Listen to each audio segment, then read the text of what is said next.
बंधु माने मने रखंतु घरर पश्चिम दिगरे केबे भी रोषेई घर करिबा उचित होई नथाए।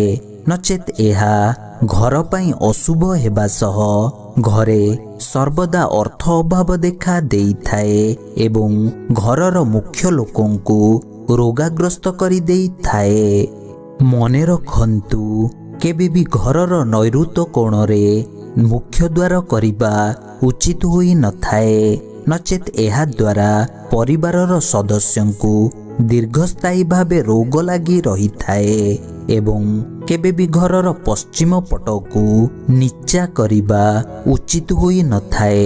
नचेत एहा गृह पाई अशुभ होई थाए एवं घरे सर्वदा धनहानि लगी रही थाए।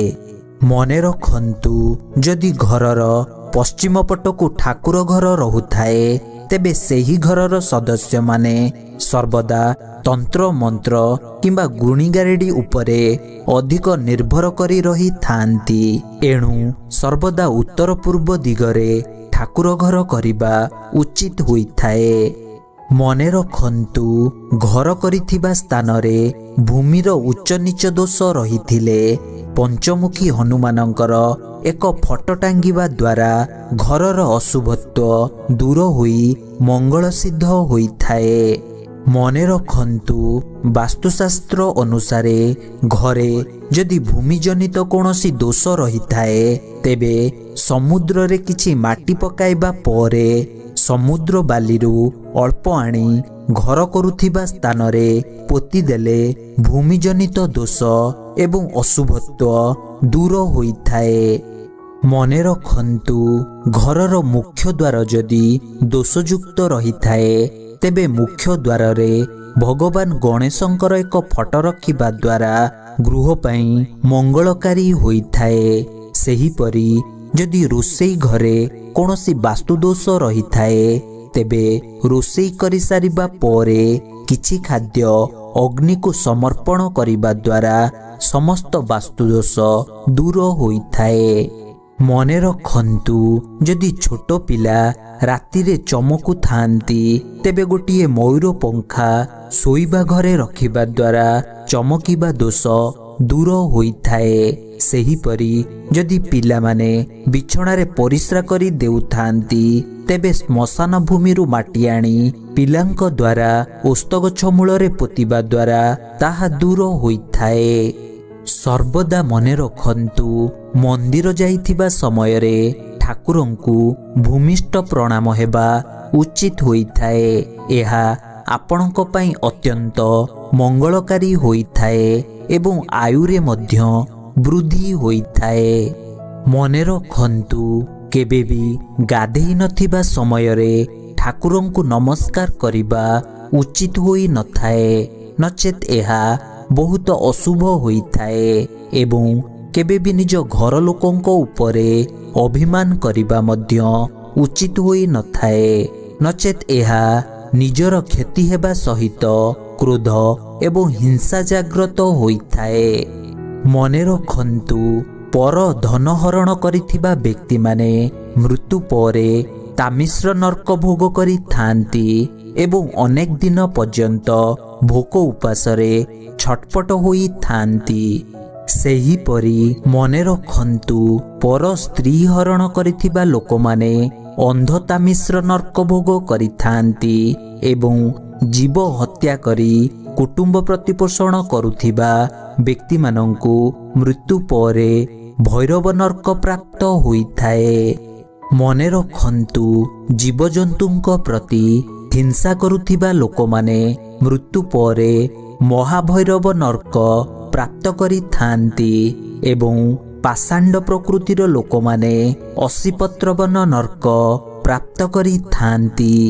सेहीपरि मने रखंतु निर्दोषी लोक मानंकु जेउ माने दोषी साब्यस्त करि थांती सेमानंकु शुकर मुख नर्क प्राप्त होइथाए एवं अन्यर जीविका बुड़ाउथिबा लोक मानंकु अंधकूप नर्क प्राप्त होइथाए एवं अन्य को ठकिथिबा लोक मानंकु कृमि भोजन नर्क प्राप्त होइथाए। ମନେ ରଖନ୍ତୁ, ଯେଉଁ ବ୍ୟକ୍ତିମାନେ ଅନ୍ୟ ପ୍ରତି ଅନ୍ୟାୟ ଓ ଅତ୍ୟାଚାର କରିଥାନ୍ତି, ମୃତ୍ୟୁ ପରେ ସେମାନଙ୍କୁ ସନ୍ଦସସ୍ପନ୍ଦ ନର୍କ ପ୍ରାପ୍ତ ହୋଇଥାଏ ଏବଂ ଯେଉଁ ବ୍ୟକ୍ତି ବଳ ପ୍ରୟୋଗ କରି ଧର୍ମ ମର୍ଯ୍ୟାଦା ତ୍ୟାଗ କରିଥାଏ ତାଙ୍କୁ ବଜ୍ରକଣ୍ଟଙ୍କ ସ୍ମାରକୀ ନର୍କ ପ୍ରାପ୍ତ ହୋଇଥାଏ। ମନେ ରଖନ୍ତୁ, ଯେଉଁ ବ୍ୟକ୍ତିମାନେ ଅନଧିକାର ଶିକାର କରିଥାନ୍ତି ସେମାନଙ୍କୁ ଇକ୍ଷୁବୋଧ ନର୍କ ପ୍ରାପ୍ତ ହୋଇଥାଏ ଏବଂ ଯେଉଁମାନେ ଅନ୍ୟର ଘର ପୋଡ଼ିଥାନ୍ତି ସେମାନଙ୍କୁ ସାରବୋୟାଦ ନର୍କ ପ୍ରାପ୍ତ ହୋଇଥାଏ। ମନେ ରଖନ୍ତୁ, ଯେଉଁ ବ୍ୟକ୍ତିମାନେ ମିଥ୍ୟା ସାକ୍ଷୀ ପ୍ରଦାନ କରିଥାନ୍ତି ମୃତ୍ୟୁ ପରେ ସେମାନଙ୍କୁ ଅବିଚିରୟ ନର୍କ ପ୍ରାପ୍ତ ହୋଇଥାଏ ଏବଂ ଯେଉଁ ବ୍ୟକ୍ତି ଭକ୍ତମାନଙ୍କୁ କଷ୍ଟ ଦେଇଥାନ୍ତି ମୃତ୍ୟୁ ପରେ ସେମାନଙ୍କୁ ଭକ୍ତଗ୍ନ ନର୍କ ପ୍ରାପ୍ତ ହୋଇଥାଏ। ମନେ ରଖନ୍ତୁ, ଯେଉଁ ବ୍ୟକ୍ତି ଉଷୁନା ଧାନ, ଲୁହା, ସୁନା, ରୂପା, ରନ୍ଧା ଅନ୍ନ ଚୋରି କରିଥାନ୍ତି ସେମାନେ ଏହି ଜନ୍ମରେ ମୃତ୍ୟୁ ବେଳକୁ ବହୁତ କଷ୍ଟ ଭୋଗ କରିଥାନ୍ତି ଏବଂ ପର ଜନ୍ମରେ ଅନ୍ୟ ଦ୍ୱାରା ପ୍ରତାରିତ ହୋଇ ଜନ୍ମ ଲାଭ କରିଥାନ୍ତି। ମନେ ରଖନ୍ତୁ, ଯେଉଁ ବ୍ୟକ୍ତି ଶୂଦ୍ର, ବେଶ୍ୟା ଏବଂ ବ୍ରାହ୍ମଣଙ୍କ ଧନ ହରଣ କରିଥାଏ ସେହି ବ୍ୟକ୍ତି ଆୟୁଷ ଥାଇ ମୃତ୍ୟୁବରଣ କରିଥାଏ ଏବଂ ଯେଉଁ ବ୍ୟକ୍ତି ଅନ୍ୟର ବହି ଚୋରି କରିଥାନ୍ତି ସେମାନେ ଜୀବନରେ ମହାମୂର୍ଖ ହେବା ସହ ଅଜ୍ଞାନୀରେ ପରିଗଣିତ ହୋଇଥାନ୍ତି। ଏଣୁ ପୁସ୍ତକ ଦାନ କରିଲେ ପାରିବାରିକ ଜୀବନ ମଧୁମୟ ହୋଇଥାଏ।